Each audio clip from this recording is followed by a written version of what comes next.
Welcome to the $5 Taser Stun Gun tutorial. Items required is super glue,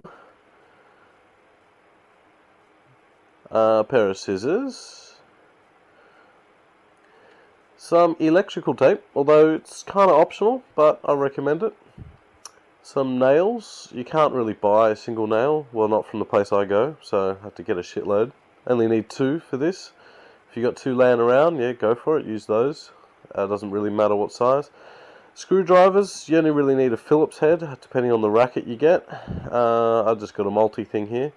And D-size batteries, but yours may come with AA's or AAA's even, or rechargeable. This is the first version I made, and in this video I'll show you exactly how I made it. The first step, test your racket, because it may come in the mail, so you just want to make sure it works. Okay, make sure the batteries are out before you begin, and proceed to find a Phillips head screwdriver, which takes me a moment, but I finally get it.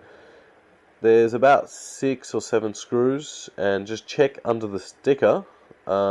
See the yellow sticker? So there are actually screw holes under that, so just check around. There should be about 6 or 7 screws, depending on which model you have. So I'll just speed this up.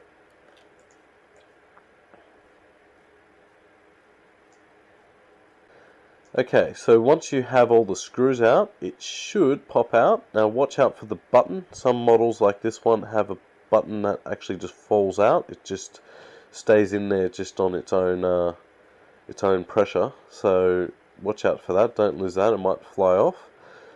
Inside's pretty simple.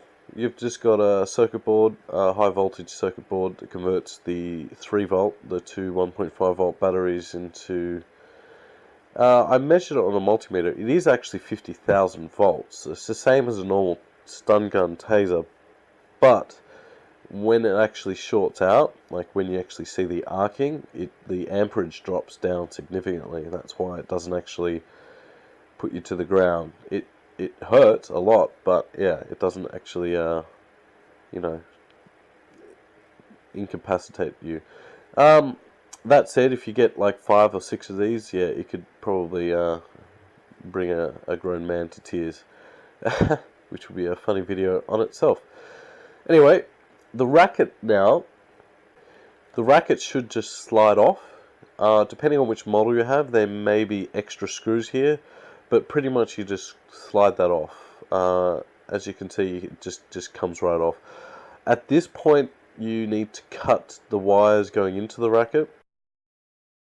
Strip the wires, and what I've done is actually put in the nails, the sharp end inwards, so the blunt end, the head of the nail, outwards. So I glue the nails on first, and you can actually solder this. The reason why I use glue is because soldering isn't really necessary, or solder as Americans would say, but we Australians say solder. Solder is actually correct, so we actually say it wrong. Yeah, I know most of my audience is Americans, and they're probably saying, yeah, fuck yeah, we say it right, but whatever. So I say solder, you say solder. I love that t-shirt. I say tomato, you say fuck you.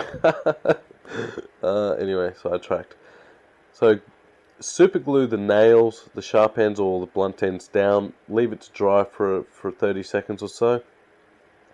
After you've done that, then put the nails in position. Just make sure they're a few millimeters apart, and super glue those in place, and let it dry, and then put it back together, screw it back together.